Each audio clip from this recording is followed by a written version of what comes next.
Hello everyone, and welcome to today's lecture, our final lecture, if you will, in this course.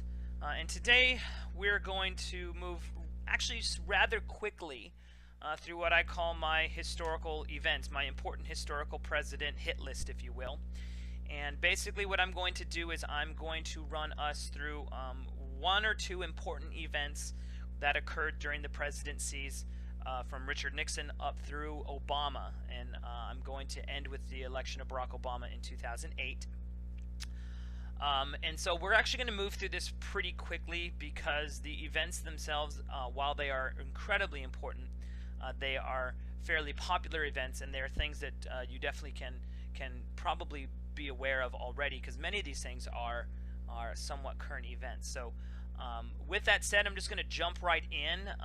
And anytime that you see something prompting you to watch a specific film on one of the presidents, please stop the lecture and go watch that film on the president. It's going to provide for you a generalized overview of the entire presidency, while I am just providing for you one particular event during that particular president's administration. So with that, let's go ahead and begin with Richard Nixon. Okay. All right, now we've spoke about Richard Nixon already and his efforts in the Cold War, going to China, trying to ease tensions, as well as Vietnamization, the withdrawal of troops. But the thing that most people remember about Nixon is the Watergate scandal.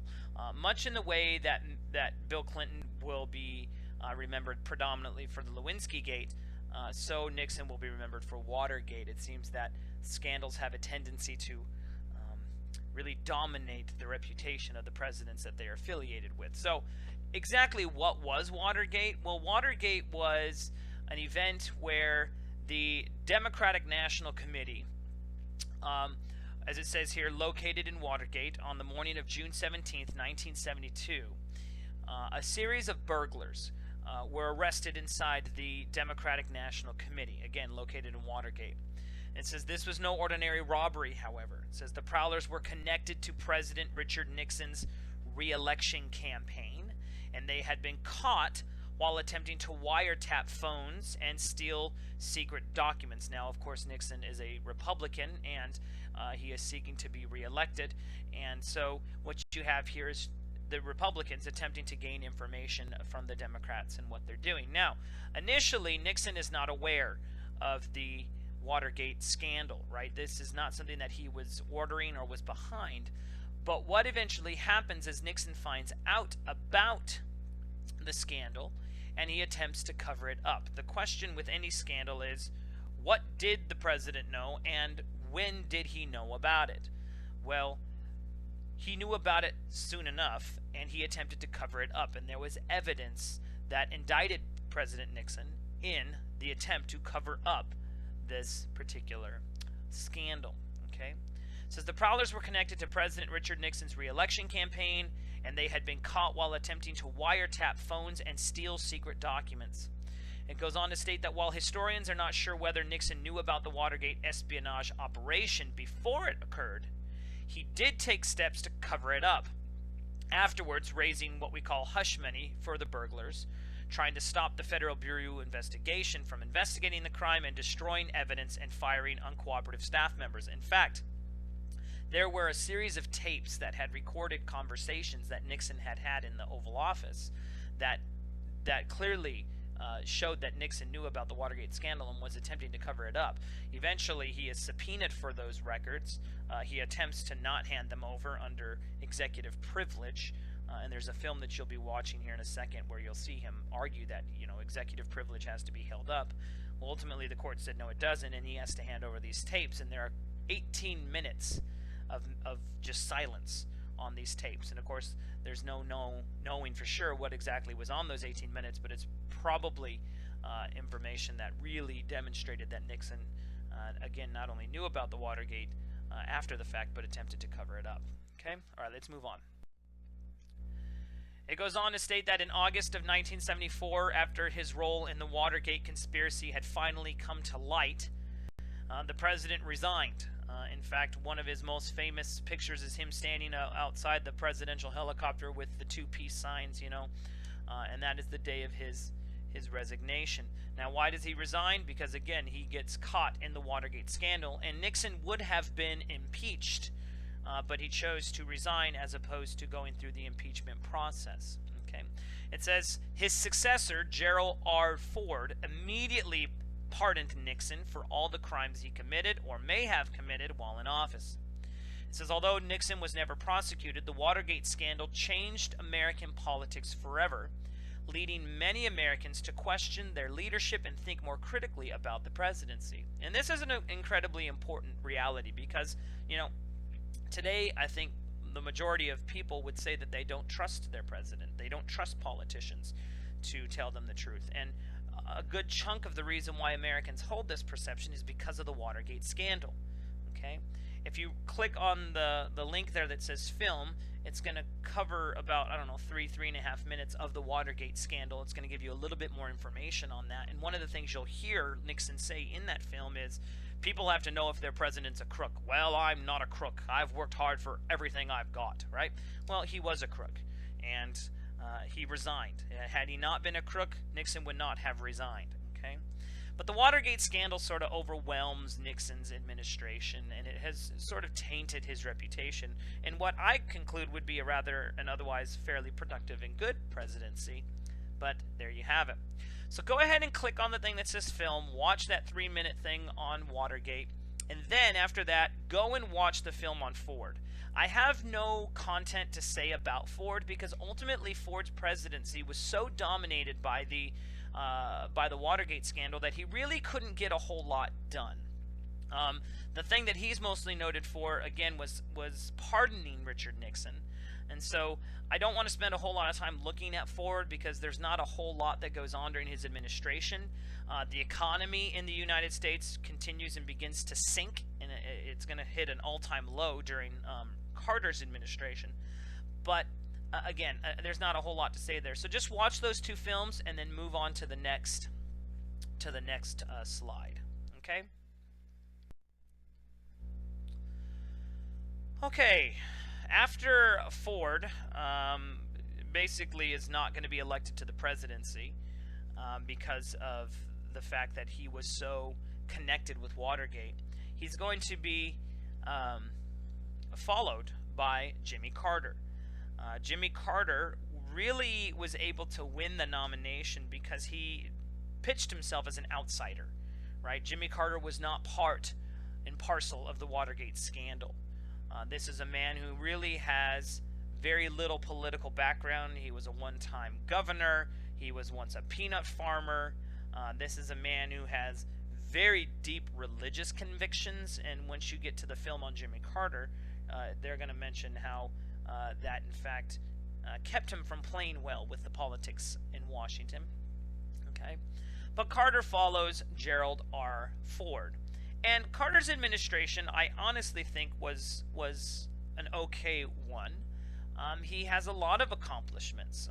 He is going to, as I remember and recall, helps to bring about an armament reduction policy. He brings about the Camp David Accord, which was to bring peace between Egypt and Israel, right? But unfortunately, there were a number of forces occurring at the time that Carter was president that really made him unpopular. The film, as you will watch, will show that the economy had just sunk to the bottom. One of the iconic images of the Carter administration was people actually sitting outside of gas stations waiting in very, very, very long lines to get gas. In fact, there was such a gas shortage that you could only get gas on like every other Thursday or every other 2 days or something. And so you would have to wait in line to get gas. Hopefully you didn't run out before your day came up. And Carter, of course, isn't to blame for the economy going down the toilet, but he didn't do much to help inspire it either.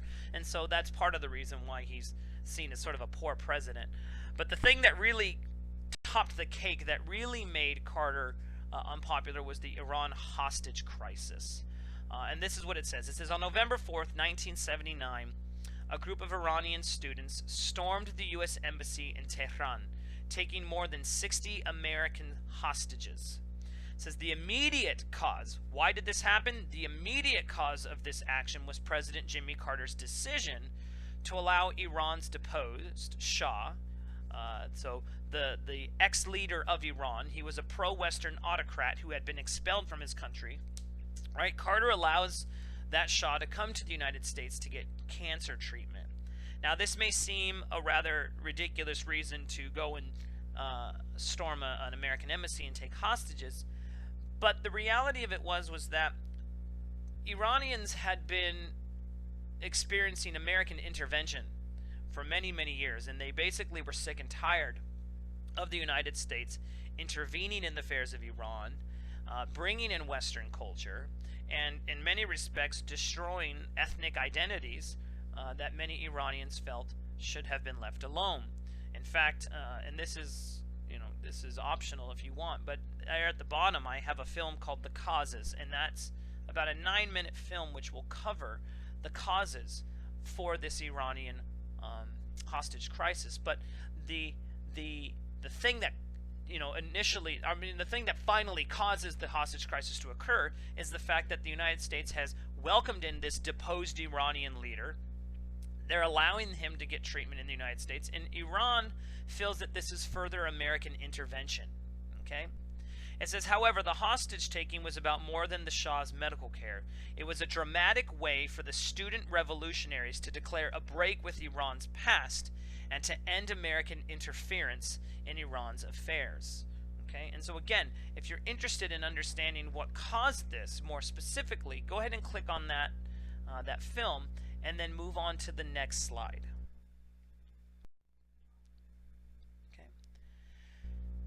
It says, additionally, the Iranian hostage crisis was also a way to raise the within, and international profile of Iran's revolutionary leader, the anti-Western Ayatollah Khomeini.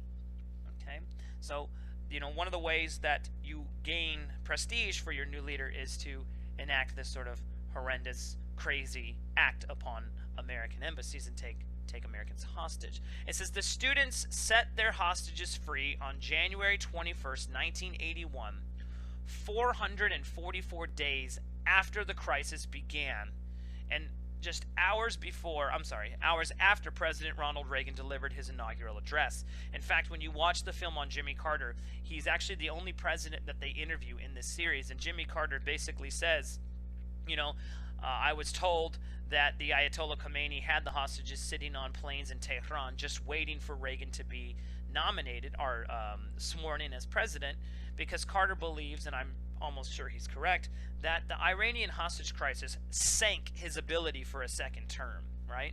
Initially, Carter is seen as the guy who's going to save the United States. He was pure, he was clean, he wasn't tainted by Watergate, but then 4 years later he is tainted by the Iranian hostage crisis, and the Ayatollah Khomeini doesn't really like Carter. Okay? Now, Carter's response to this hostage crisis is to play diplomacy, right? He was vilified for this by many, and I would contend that if you ask anybody who was, many people who were alive during Carter's administration, one of the things they'll say is that the Iranian hostage crisis made the United States look weak, because rather than going in and dropping bombs on oil reserves and using a military attack, Jimmy Carter was going to play the diplomat. Now, he did attempt at one point to send in sort of a military rescue mission, but it failed lamentably. And ultimately, the Iranian hostage crisis did make the United States look sort of weak militaristically, and that didn't work out well for Carter, and so ultimately he loses his bid for a second term. Okay? It says many historians believe that the hostage crisis cost Jimmy Carter a second term. I'm pretty sure Jimmy Carter believes that to be true as well. All right? But it, like Watergate for Nixon, is going to really taint Carter's administration. And again, I think Carter does some really important things during his administration. Again, chiefly establishing the Camp David Accords, bringing peace between Israel and Egypt. But it is overshadowed by this sort of crisis, okay? Much in the way that the scandal tainted Nixon, so the crisis is going to taint Carter, all right? Okay, with that, go ahead and click on the film for Jimmy Carter and watch that, and then move on to the next slide. All right, guys, definitely feels like we're flying through this here today, but that's okay. The next president who was elected is Ronald Reagan, the actor from California and governor as well at one point. Reagan is an incredibly popular president. This is a man who was witty. He wasn't necessarily the most intelligent, but he was witty, and he definitely gained much from his acting career, right? He was able to understand people. He was a good public speaker, right? And in many ways, Reagan does some things that are important. And this is a man who, when he became president, right, he challenges the Soviet Union.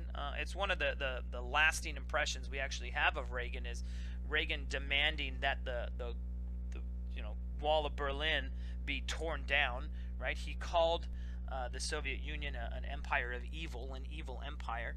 And in fact, it's because of Ronald Reagan in many respects that the Soviet Union begins to collapse as soon as it does. And we're going to be talking a little bit more about this, but during his administration, Reagan creates a policy of building up the military. And one of the things that Reagan is going to actually do is he's going to try and construct something called Star Wars, which was a military protocol which would allow for the construction of lasers in outer space that would then shoot out missiles heading towards the United States from the Soviet Union. Of course, this is completely absurd, but what Star Wars does is it convinces the Soviet Union that it cannot keep up with the United States militaristically, and it actually helps to bring about a decline in the Soviet Union itself. And indeed, the wall will come down, I believe, during Reagan's administration. Okay, and that's one of the lasting things he's noted for is his role in the Cold War. But the thing I want to talk about is his economic policies, something called Reaganomics. Okay, and that is not the technical name for the economic policy that he implemented. The technical name is supply side economics or trickle down economics. But because the economy was so bad, Reagan felt that he needed to address this. Now, when you watch the film, one of the things you're going to hear somebody say was that Reagan was not doing this from, a theoretical point of view, right? He didn't have a strong sense of economics, right? He was just doing this because he thought he needed to get it done, right? And unfortunately, and I would argue, and this is my opinion, I think Reaganomics was ultimately a failure. You will hear many who will say that the economic prosperity of the 1990s was due to Reagan's efforts in the 1980s, and perhaps to a degree that's true. But the thing of it is that I don't think Reaganomics was successful in bringing about help or aid to the general population. And as we will see later in this lecture, you will get to go to a website where you will actually see how each president contributed to the national debt. And Reagan contributed to the national debt in a major way. Why? Because he is spending tons of money on the military, as aforementioned. Okay? So with that said, let's go ahead and read through this, and we'll move forward. It says, during his first term in office, Reagan attempted to reform the American economy, and he brought to the White House a simple philosophy. He said, government is not the solution to our problem. Okay? Now, with that in mind, Reagan is going to do much to try and regulate the economy. It says he hailed the practices of Andrew Mellon. Andrew Mellon was Secretary of the Treasury under Calvin Coolidge. Now, I want you to note that the president following Calvin Coolidge, if you might recall, was Herbert Hoover, and there was a Great Depression that occurred immediately, right? I'm not so sure that one should be adopting the economic practices of the Secretary of the Treasury who was in place right before a Great Depression, but Reagan thinks that Andrew Mellon's ideas were good, right? And Reagan argued that Mellon's economic ideologies were what the nation needed at this time, right? Because again, remember, the economy is bad, and Reagan's going to try to correct it. It says, Reagan argued that Mellon's efforts at reducing taxes and easing government regulation of business ultimately helped free market capitalism to thrive and the economy to recover. So one of the things that's going to be central to Reaganomics is reducing the taxes and easing government regulation of business. Okay? It says, by following this example, which we might recall is called supply-side economics, Reagan believed that the economy could grow and budget deficits would decrease. Okay? Reagan is ultimately going to try to break budget deficits. He's going to try to lower taxes. He's going to try to ease regulation of business. And this, Reagan believes, will get the economy moving again, right? And on paper, this theory seems okay. In practice, I don't think it works well, okay? But that's my opinion. You can agree to disagree with that. All right, let's move on. Now, for those of you who may not be familiar with what supply-side economics is, I have given you a rather conflated definition here, and if you don't fully understand it, that's okay. I'm not going to necessarily test you on the intricacies of what supply-side economics, the nuts and bolts of it, but generally speaking, this is what Reaganomics is. This is what supply-side economics is. It says supply-side economics is an economic theory that holds that by lowering taxes on corporations, okay? So supply-side economics lowers taxes on corporations, not on people necessarily, okay? But by lowering taxes on corporations, the government can stimulate investment in industry and thereby raise production. If we can lower taxes on corporations, then investment in industry will rise, production will increase, and this will in turn bring down prices so that people can buy the commodities that are being built and control inflation. Okay, let me read that again. It is an economic theory that holds that by lowering taxes on corporations, the government can stimulate investment in industry and thereby raise production, which will in turn bring down prices and control inflation. It says the theory also favors improvements in education and training to make workers more productive, at the same time reducing social welfare programs. Okay, so get rid of Medicaid and Social Security, or at least reduce the amount of money that the government is giving to the people. Let's recall that Reagan said the government is not the answer to your problem. So if you don't have a job, the answer is not for the government to hand out checks to you, right? That doesn't make people productive. It would make them dependent, so the argument could go, right? It says supply-siders focus on increasing the supply of goods rather than stimulating demand by granting subsidies to the public, okay? So again, if you didn't get all that, that's okay, but that's what the definition of supply-side economics is. This is the policy that Reagan is going to employ in order to address the concerns of the economy of the United States at the time. Okay, moving on. It goes on to state that from the moment Reagan entered the White House, he began to implement his economic reform policies, which would be to increase defense spending, reduce social spending, and propose and ultimately passing sweeping tax reforms. Okay. Ultimately, what Reagan is going to do, with the help of the Republicans and some Democrats known as bull weevils, he is going to pass something called the Economic Recovery Tax Act, and he will do this on August 1st, 1981. And what is the Economic Recovery Tax Act? That's a great question. Let's move on to the next slide and take a look at what it is. Now again, this is going to get very technical, so again, I'm not necessarily going to test you on all the technicalities or nuts and bolts on this, but I do want you to understand what it is. The Economic Recovery Tax Act included a 25% reduction in marginal tax rates for individuals, phased in over 3 years, and it would be indexed for inflation from that point forward. Now, what is the marginal tax rate? The marginal tax rate, or the tax rate on the last dollar earned, was considered more important to economic activity than the average tax rate, which would have been the total tax paid as a percentage of income earned, as if it affected income earned through extra activities such as education, entrepreneurship, or investment. Reducing marginal tax rates, and this is the important part, reducing marginal tax rates, the theory went, would help the economy grow faster through such extra efforts by individuals and businesses. In other words, by reducing the marginal tax rate, and again, that's the rate of tax placed upon the last dollar earned, by reducing that amount, then individuals and businesses would have more money to work with and they could pump it back into the economy. Okay? It says the 1981 Tax Act, combined with another major tax reform act in 1986, cut marginal tax rates on high-income taxpayers. Note, not on everybody. On high-income taxpayers from 70% to around 30%, and it would be the defining economic legacy of Reagan's presidency. Now, one of the things that has to be understood, at least as I understand Reaganomics, is that this whole trickle-down theory, this whole Reaganomics, really is beneficial to high taxpayers and businesses and corporations. And the idea is that corporations, when they don't have to pay as high of taxes, the wealthy who tend to invest more when they have less taxes to pay, the idea is that these two groups will reinvest their money into the economy, and that money will trickle down to the rest of society.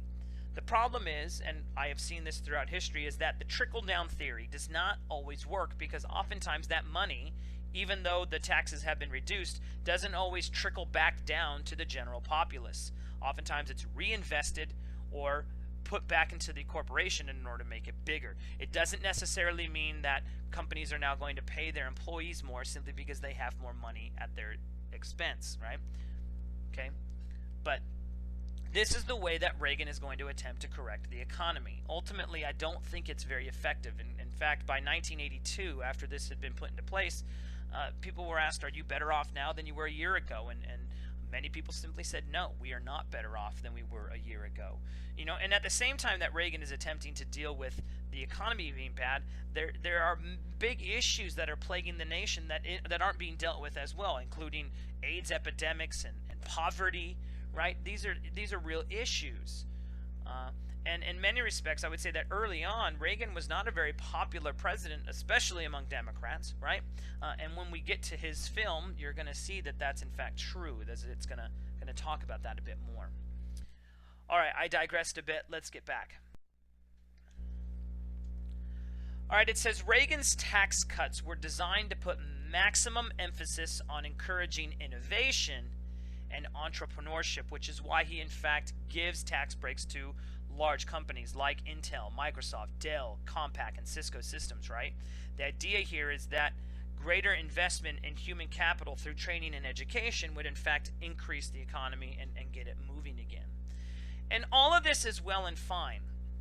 I mean, there are pitfalls with Reagan's economic policy. But one of the things that we do have to understand is that at the same time that Reagan is cutting taxes, at the same time that Reagan is trying to get deficit spending under control, he is simultaneously spending billions of dollars on increasing the size of America's military. Why is he doing that? Again, largely because he views the Soviet Union as an evil empire. Now I'm going to read to you from American Narrative History. It says, Reagan's conduct of foreign policy reflected his belief that trouble in the world stemmed mainly from Moscow, the capital of what he called the evil empire. He charged the Soviets were prepared to commit any crime, to lie, to cheat, and do anything necessary to promote world communism. In order to stop the advance of Soviet communism, Reagan and Secretary of Defense Caspar Weinberger embarked upon a major buildup of nuclear and conventional weapons. In 1983, Reagan escalated the nuclear arms race by authorizing the Defense Department to develop a strategic defense initiative, which involved a complex anti-missile defense system in outer space. Despite skepticism among the media and many scientists that such a, quote, Star Wars defense system could be built, the new program forced the Soviets to launch an expensive research and development effort of their own in order to keep pace. And one of the things we do know today is that they could not keep pace. And in part, we have to give Reagan credit here that even though Star Wars was not likely to ever work, it did work, and it did result in the Soviet Union attempting to keep up. Okay?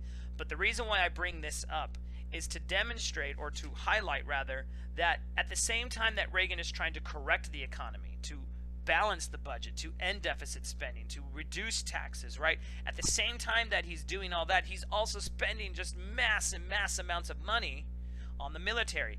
And if you click where it says Tyndall 1399 through 1400, it's going to take you to a website where if you scroll down towards the middle of the page, you're going to see names of presidents, beginning with Barack Obama, where it will explain to you and show you how much money each president has added to the deficit during their administrations. Go down to Ronald Reagan and see what the deficit was before and then after him. And this will help to explain why the economy may not have bounced back as fast as perhaps Reagan had wanted. Because you can't, in a budget, decrease spending by 15%, let's say, in one area, and increase it by 45-50% in another, and expect it all to balance out. That doesn't work. And unfortunately, Reagan did just that during his administration. Now, I don't want to completely say that Reagan had, that Reaganomics wasn't helpful at all. I do believe by 83, 84, 85, the economy does begin to move forward again, but part of that actually has to do with the fact that Reagan's predecessor, he who came after him, right? George H.W. Bush is going to actually raise taxes. And many historians argue that raising taxes actually helped the economy to get kick-started and was really what set the stage for the 1990s economic boom, not necessarily Reaganomics, okay? All right, I've said quite a bit about Reagan. Hopefully it was organized for you, but please go ahead now and watch the film on President Reagan. It's going to cover briefly Reaganomics. It's not going to cover that a lot, but it is going to cover some of his administration, including a scandal which occurs during his administration known as the Iran-Contra affair, where the United States was selling illegally armaments to Nicaraguan rebels. So watch that film, get a little bit more information on Mr. Reagan, and then move on to the next section.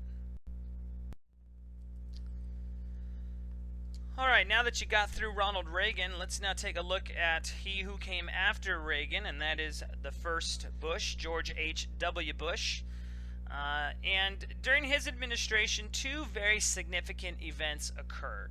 The first is the collapse of the Soviet Union. The Cold War effectively ends during Bush's administration, and that is definitely a highlight, right? As we've seen that the Cold War had been going on since the 40s, 1945, right? And here it finally is going to end in 1991 during Bush's administration. And Bush actually does a very good job in acting diplomatically, and that instead of, as you'll see later in the film that deals with him, he doesn't dance on his desk doing backflips when the Soviet Union collapses. He doesn't, as one diplomat says, he doesn't stick it in their eye. Right? Instead, he understands that he has to work with Gorbachev and he has to work with the ex-Soviet Union in order to move forward. And so the collapse of the Soviet Union, a very major event to occur during George H.W. Bush's administration. The other major event, however, that occurs is the Gulf War. Not really a long conflict, but it was a war that the United States went to fight for oil. Okay, basically what we have is as follows. It says, Iraqi leader Saddam Hussein ordered the invasion and occupation of neighboring Kuwait in early August 1990. It says, alarmed by these actions, fellow Arab powers such as Saudi Arabia and Egypt called on the United States and other Western nations to intervene. Now, why did Saddam Hussein go into Kuwait? Well, there had been some price regulations and some price changes with respect to oil, and Hussein's Iraq was experiencing some economic decline, and so he invades Kuwait in order to rectify this problem. It says Hussein defied the United Nations Security Council demands, who demanded that he withdraw from Kuwait by mid-January 1991. Now, the United States is the chief nation behind the Gulf War. They're not the only nation. This is, in fact, a UN sort of action, but the United States contributes the most troops, and George H.W. Bush is sort of the spokesperson of trying to get Kuwait free from Saddam Hussein. Okay, so it says that the United Nations Security Council said that Hussein needed to be out of Kuwait by January 1991. He was not, and thus the Persian Gulf War began with a massive U.S.-led air offensive known as Operation Desert Storm. In fact, much of the fighting that did occur from aerial bombardment and artillery, what have you. Once the infantry jumped in, right, the Iraqi fighters were done in a matter of hours. This was a very, very quick war, and the United States accomplished its war objectives in the Gulf War. When the war objective was simply to get Hussein out of Kuwait, all right? And one of the things that's actually going to plague Bush's administration just a bit was that once Hussein is out of Kuwait, many people wanted to then invade Iraq and get Saddam Hussein and bring him to trial. Bush said no, Objective complete. We are not going into Iraq to get Saddam Hussein. I contend that it is not coincidental that George H.W. Bush's son, George W. Bush, then sort of picks up where his father left off. Okay? You can make your own decisions about that, especially when we start talking about Bush the second. But nonetheless, that's sort of what I think. But I digress. All right? Back to the Gulf War. Next slide. It says that on November 29th, 1990, the United Nations Security Council authorized the use of all necessary means of force against Iraq if it did not withdraw from Kuwait by the following January, which would have been January 15th. And as already mentioned, Hussein does not cooperate here. It says, by January, the coalition forces prepared to face off against Iraq. The Iraq military numbered some 750,000, including 540,000 U.S. personnel and smaller forces from Britain, France, Germany, the Soviet Union, Japan, Egypt, and Saudi Arabia, among other nations. Right? So you've got 750,000 UN troops versus Iraq and a handful of its allies. And ultimately, this is a very quick war, and it does result in the United Nations, and specifically the United States, evacuating Hussein from Kuwait and preserving access to oil reserves in the Middle East. That's why we went to war in the Gulf War. Those oil reserves were being threatened, and the United Nations and the United States needed to ensure that those oil reserves, those energy reserves, could be used for other people. Okay? All right, moving on. It says, early on the morning of January 17th, 1991, a massive United States-led air offensive hit Iraq's air defenses, moving swiftly on to its communications networks, weapons plants, oil refineries, and more. The coalition effort, known as Operation Desert Storm, benefited from the latest military technology, including stealth bombers, cruise missiles, so-called smart bombs, with laser guidance systems and infrared night bombing equipment. The Iraqi Air Force was either destroyed early on or opted out of combat under the relentless attack, the objective of which was to win the war in the air and minimize combat on the ground as much as possible, and that's exactly what happens. This is largely an aerial war. Again, once the infantry hits the ground and boots hit the ground, the Iraqi forces pretty much give up pretty quickly. Okay? Moving forward. It says, by mid-February, the coalition forces had shifted the focus of their air attacks toward Iraqi ground forces in Kuwait and southern Iraq. A massive Allied ground offense known as Operation Desert Sabri was launched on February 24th, with troops heading from northeastern Saudi Arabia into Kuwait and southern Iraq. Over the next 4 days, coalition forces encircled and defeated the Iraqis and liberated Kuwait. It says at the same time, U.S. forces stormed into Iraq some 120 miles west of Kuwait, attacking Iraq's armored reserve from the rear. It goes on to state that the elite Iraqi Republican Guard mounted a defensive south of al-Barash in southern Iraq, but most were defeated by February 27th. Okay, let me get to my page here on the book. It says, on February 28th, 6 weeks after the fighting had begun, President Bush called for a ceasefire. The Iraqis accepted and the shooting ended. There were 137 American fatalities. The lowest estimate of Iraqi deaths, civilian and military, was about 100,000. The coalition forces occupied about a fifth of Iraq.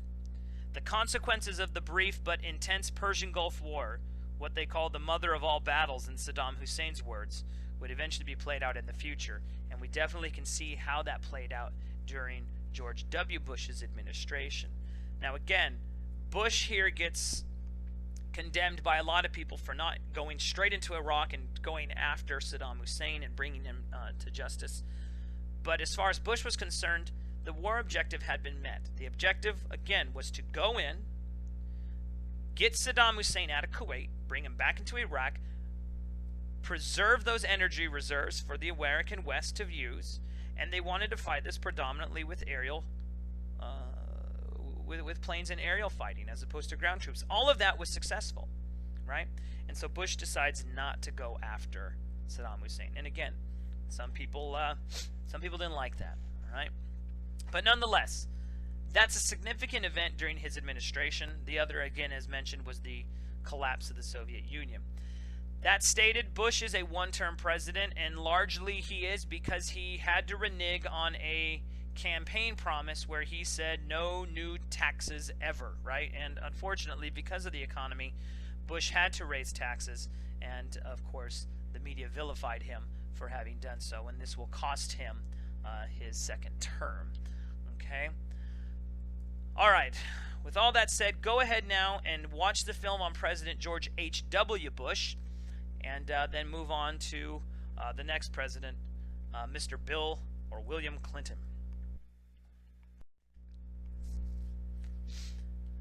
All right, following George Bush, we have Bill Clinton. And Clinton's administration, like Nixon, of course, is tainted. It's tainted because of scandals that rocked his administration, largely Lewinsky Gate, but other types of gates. The film that you will watch on Clinton will talk briefly about those. But I don't want to talk about those scandals so much because we all know about what went on. You know, Bill Clinton is only the second president ever to be impeached, the first being Andrew Johnson. Clinton is impeached, but he's not thrown from office because basically when it came time to throw him out, people thought, lying about your sex life isn't necessarily an offense for which one should be tossed from the presidency, right? But what Clinton does is he presides over a period of economic prosperity. He is a two-term president, served for 8 years. And during that time, Clinton has some successes, including NAFTA, the North Atlantic Free Trade Agreement, which we'll talk about here in a second. But he also has some failures, including his attempt to bring about universalized health care. Now, we know that when Barack Obama became president, right, we now have Barack Obama Care, the Affordable Health Care Act, which is its specific name, right? And in many respects, Obama was able to accomplish that which Clinton was unsuccessful, okay? So I want to talk a bit about his health care plan. It says, shortly after Clinton's election in 1992, he appointed a health care reform task to develop a proposal for providing health care benefits for all American citizens and legal residents. Okay? Going to my book, America, A Narrative History, it says, Clinton's major public policy initiative was a federal health care plan. Government subsidized health insurance was not a new idea. It says other industrialized countries had long ago started national health insurance programs. Germany as early as 1883, Britain in 1911. Off and on throughout the 20th century, the idea had been a subject of political discussion in the United States. Medicare, initiated in 1965, provided insurance for people 65 and older, and Medicaid supported state medical assistance for the indigent. Those programs had grown enormously, as had business spending on private health insurance, and so Clinton wants to bring about a type of universal health care to help address some of the concerns that people had. Not concerns that are entirely or 100% different from what Obama was pushing. So it says, between February and May 1993, the Interdepartmental Working Group, which I believe Hillary Clinton was actually heading that. You might want to check that, but I believe Clinton appointed his wife to that position. It says, between February and May 1993, the Interdepartmental Working Group, composed of more than 30 working groups addressing specific healthcare issues, prepared options for the task force. And what we get in 1993 is the Health Security Act. It was introduced. Now, the Health Security Act is never actually passed. Okay? Going back to my book, it says, sentiment for healthcare reform spread as annual medical costs skyrocketed, and some 39 million Americans went without insurance, either by choice or out of necessity, right? And that was one of the things that Obama was even upset in talking about was, every American should have the right to an insurance policy, but they're just too freaking expensive. Some people simply cannot afford to have these types of insurance policies, hence the name of the Obamacare, which is the Affordable Health Care Act, okay? Back to my book, it says the Clinton administration argued that universal medical insurance would reduce the overall costs of health care. Medicare covered older people, the most vulnerable to medical expenses, and its costs were soaring. Many of the working poor could not afford insurance, and many younger, healthier people took a chance on doing without. And so there was this move again to push forth universal health care. All right, moving forward. It says that besides universal coverage and a basic benefit package, provisions also included health insurance reform, regional alliances for structuring competition among health insurance plans, consumer choice of health plans, which was something Obama mentioned all the time, that you can choose your health plan, you can choose to stay with your health provider, right? And provisions for Medicaid beneficiaries. Proposed mental health and substance abuse provisions were also included potentially in this. All right. Moving back to my book, it says universal medical coverage as proposed by Clinton would entitle every citizen and legal immigrant to health insurance. Government would subsidize all or part of the payments for small businesses and the poor, the latter from funds that formerly went to Medicaid, and would collect a sin tax on tobacco and perhaps alcoholic beverages to pay for the program. It says throughout 1994, a comprehensive health insurance plan remained the centerpiece of the Clinton agenda. But, as you probably have guessed, given Obamacare, right, Clinton was unsuccessful in bringing about his own universal health care policies. All right, following Bill Clinton is George W. Bush. Now, what I don't intend to do here is to assess Bush's presidency, in part because it simply is still very current, and we're still addressing some of the issues he had. That stated, the election of 2001 in which Bush is elected is a really contested election, right? Here you have the multiple recounts going on in Florida, right? Al Gore wins the popular vote. He wins about 51 million votes, where Bush is just right behind him, about a little over 50 million votes. But in the end, Bush is going to win the election because he gets about 271 electoral votes, where Al Gore got 266 electoral votes. It was an incredibly close race, but the election of 2000 was sort of a watershed moment in time. Because of that, we now have these sort of electronic voting machines where counting of the votes is done a little bit easier. All right, but Bush does become president, and basically what's going to overwhelm his presidency is this war on terror. And of course, the pictures that we see here are the attacks on the Twin Towers in New York on September 11th, 2001. And this, of course, is one of those iconic moments in American history. You know, it is, where were you when Kennedy was assassinated? Where were you when Pearl Harbor was attacked, right? This is one of those moments. And, you know, it really, in some respects, inaugurated Bush's presidency. But it also set the stage for that presidency as well. Because from the attacks on the Twin Towers, right, from September 11th, as we casually refer to it as, right, Bush is going to set his foreign policy and in some respects his domestic policy. Now, it's an optional video, but if you're interested, click on the thing, George W. Bush and War on Terror. What you'll see there is a news account where Bush addresses the nation after the attacks. He makes some interesting comments, because one of the things you begin to hear about, one of the things you get from him when you listen to this is his point of view on society. He views society in very black and white terms. There are good nations and there are evil nations, right? Iraq and the Middle East, many of them are evil because they're terroristic, and the United States is good. He holds a view similar to Ronald Reagan in this regard, right? But if you listen to him in there, he's also going to start sort of laying out, not in like very obvious terms, but he's going to begin to sort of lay out what his plans are for the future. So go ahead and watch that if you would so choose. Otherwise, move on to the next slide. All right, it says here that Iraq had not been implicated in the attacks of 9/11. But Bush said that his decision to invade Iraq and seek to replace its Ba'athist regime with a democracy was based on several considerations that grew out of that attack. Now let us recall that his father went to war against Iraq as they invaded Kuwait during the Persian Gulf War, right? Bush is going to invade Iraq as well as other nations, even though Iraq had not been implicated in the attacks at 9/11. And one has to ask the questions, why? Why is Bush so set on going into Iraq?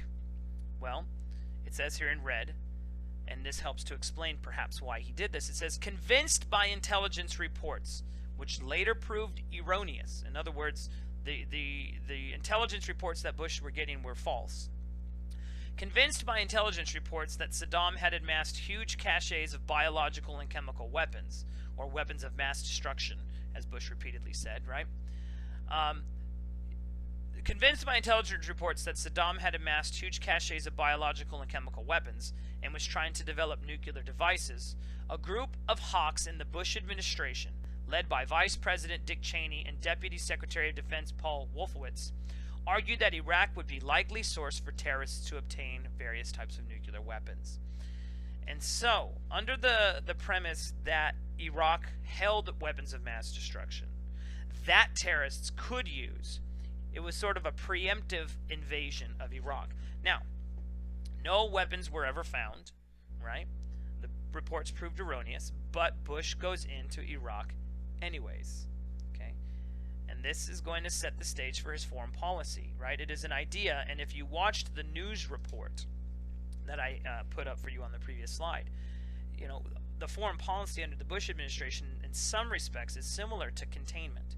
Wherever terrorism is, wherever terrorism might be, so we will attack it. We will go there and we will destroy it, okay? That's my opinion. You can agree to disagree on that, all right? Let's move forward. It goes on to state here that these officials argued for a final decisive move against Saddam. The United States had fought a war against Iraq 10 years earlier when Bush's father was president. Cheney had been the senior Bush's Secretary of Defense, but Saddam was allowed to remain in power after his troops were ejected from Kuwait, which was then subject to various considerations. Among these terms were that Iraqi warplanes were not allowed to fly in Shiite areas of the southern part of the country or Kurdish areas in the north, and that Saddam destroy his caches of biological and chemical weapons and dismantle his nuclear weapons research program. At least this was what the terms were after the Gulf War. Okay, but Bush, at this point, Bush Jr., George W. Bush, he's convinced that Saddam has not done these things. He is convinced that there are weapons of mass destruction, and he wants to go in and do this final decisive move against Saddam, where his father did not do it, so now he is going to do it. And again, this is my analysis, this is my interpretation of the events. If you have a different one, that's fine. What you're seeing here is a bit more political rhetoric coming from me, which is why I tend to not go too much in depth on current presidents and current history, because it is still very much riddled with political heat. And so if I get a little bit political here, forgive me, I try not to be, but obviously we need to cover some of this. So let's move on.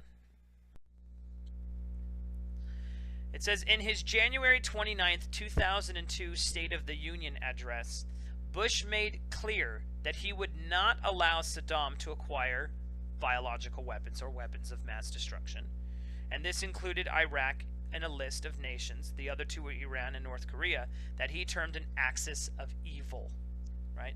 Now again, recall that Iraq was not implicated in the attack on the two towers. Okay? Iraq had not been part and parcel to that. But Bush is under the impression that terrorists who were or could be vigilantes against the United States, right, that they might get weapons from him, and thus he deems them an axis of power, an axis of evil, rather, that has to be dealt with. It says, from that day until March 19, 2003, when the invasion began, Bush spoke publicly about Iraq 164 times. Each time he cited multiple reasons to replace Saddam's regime. Now, what I'm going to do is I'm going to move into the next slide, and all I'm going to do is I'm going to read to you things that Bush generally argued with respects to Iraq to prove that they were in fact an axis of evil. So let's move into that now. George Bush said that Saddam was acquiring weapons of mass destruction and that his gassing of Kurdish towns and Iranian troops in the 1980s had proven his willingness to use them. Perhaps. But one has to ask, is that reason enough to invade Iraq? Maybe, maybe not. He said that Iraq had been defying the United Nations resolutions since the end of the Persian Gulf War, In other words, the United Nations gave him a bunch of resolutions, which I mentioned about 2 slides back, that he was supposed to follow, and he had not been doing those things. So is that sufficient enough to invade Iraq? Perhaps, perhaps not. Bush argued that the regime was a destabilizing influence in the region, having invaded Kuwait and Iran and launched Scud missiles against Saudi Arabia and Israel. Is it enough to invade a nation because they are a destabilizing influence? Maybe, maybe not. He argued that Saddam supported terrorism, even to the point of paying off Palestinian suicide bombers. He said that a democracy in Iraq would set a badly needed example for the Arab world. He said that such a government in turn would make it easier to forge a lasting peace in Israel and Palestine. So is it enough to go into war against Iraq in order to set up a democracy in order to make peace? Maybe, maybe not. And then he said that Saddam and his sons his secret police had inflicted unimaginable horrors on the Iraqi people, who have every much as right to be free as Americans. And that's not untrue. Okay? But these are some of the things that Bush is going to continually publicly speak about in order to generate support for invading Iraq, which he does. But again, even if these were true, they were not implicated in the 2001 September 11 attacks, right? And our objective was to fight terrorists, those terrorists who enacted those acts, right? Osama bin Laden and others. Saddam Hussein was not one of those people. So do you attack a potential terrorist or a potential ally of terrorists, even though they in fact had not terrorized you yet? That's one of the big questions that has to be asked, okay? All right, let's go ahead and move on to the next slide. Okay, in many respects, Bush's domestic policies mirrored his foreign policy, right? As we already seen, his foreign policy is to go and find terrorism and end it where it will be. But his domestic policy, in many respects, mirrors this, and it does through the tool known as the Patriot Act, an incredibly controversial act. It says the Patriot Act, passed on October 26, 2001, is an acronym for Uniting and Strengthening America by Providing Appropriate Tools Required to Intercept and Obstruct Terrorism. Bush hoped the bipartisan legislation would empower law enforcement and intelligence agencies, such as the CIA and the NSA, which, if you've paid attention to the news at all within the last couple of years, you'll know that the NSA has been caught spying on people in a host of various ways, right? Bush hoped that the Patriot Act would empower law enforcement and intelligence agencies to prevent future terrorist attacks on American soil. The law was intended, in Bush's words, to enhance the penalties that will fall on terrorists or anyone who helps them. And in many ways, what the Patriot Act allowed was for the United States to spy on people, okay?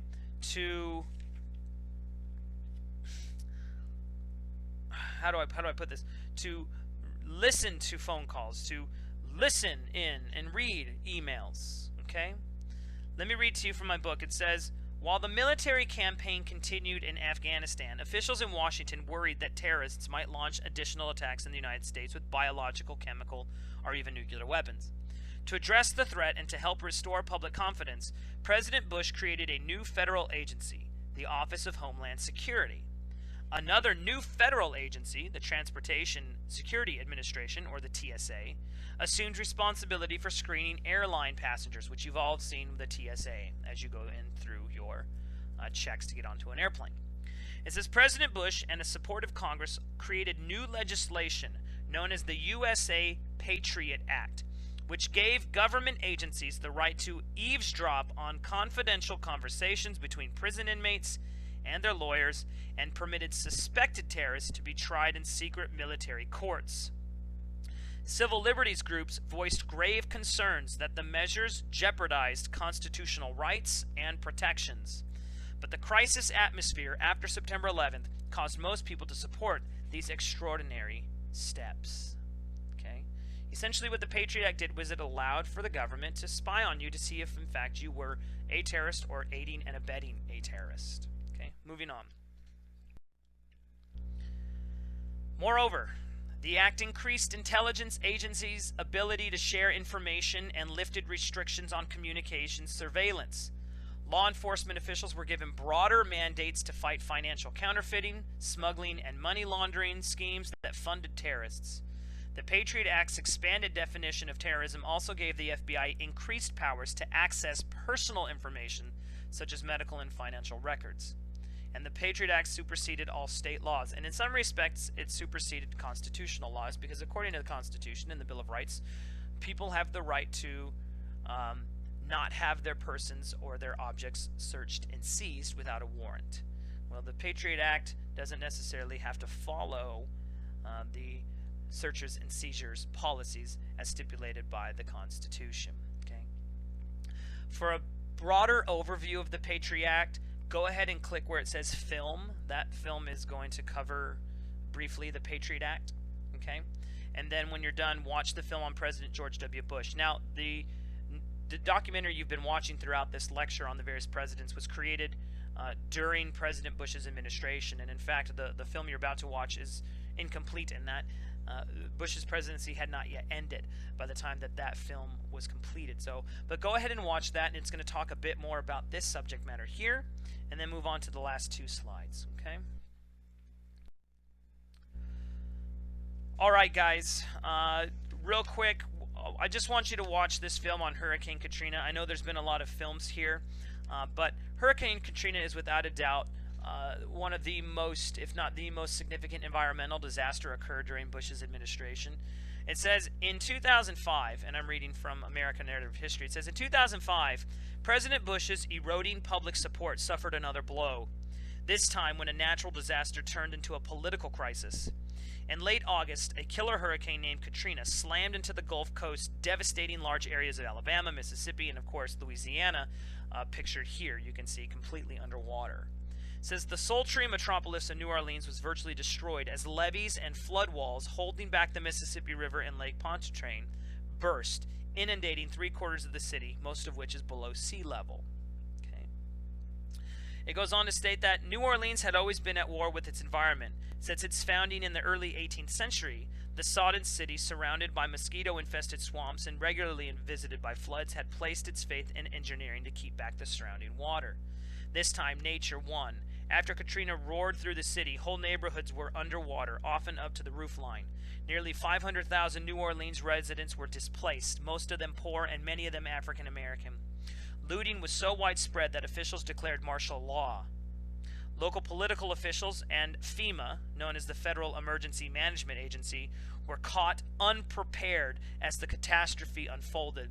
Disaster plans were incomplete, confusion and incompetence abounded. And as a result, the Bush administration gets criticized deeply for this situation. Okay?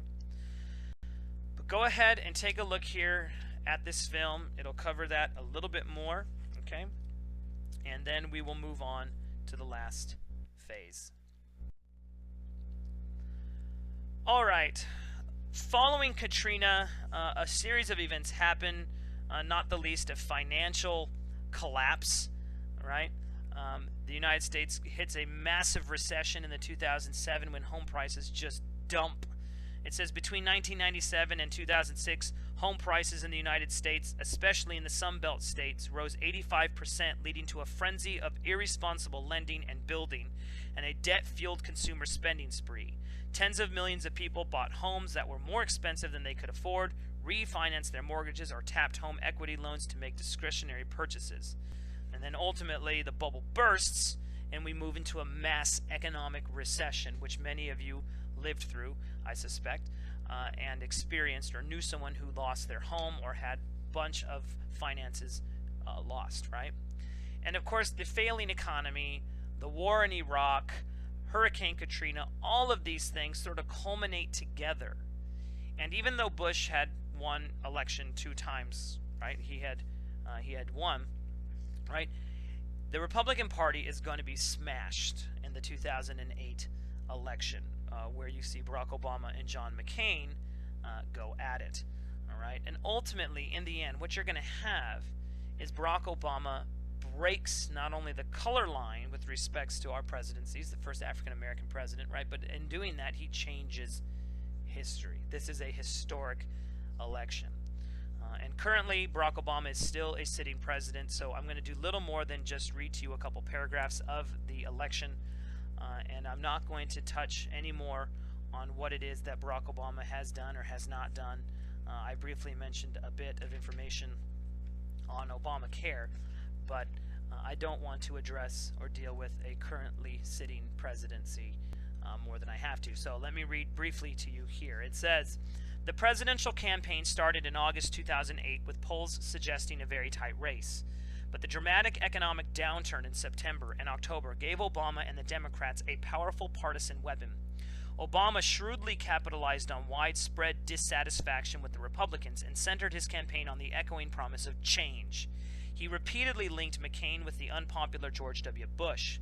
His pledge to avoid politics as usual and adopt a post-partisan approach resonated with voters tired of attack politics. Obama denounced the prevailing Republican economic philosophy that says we should give more and more to those with the most and hope that prosperity trickles down to everyone else.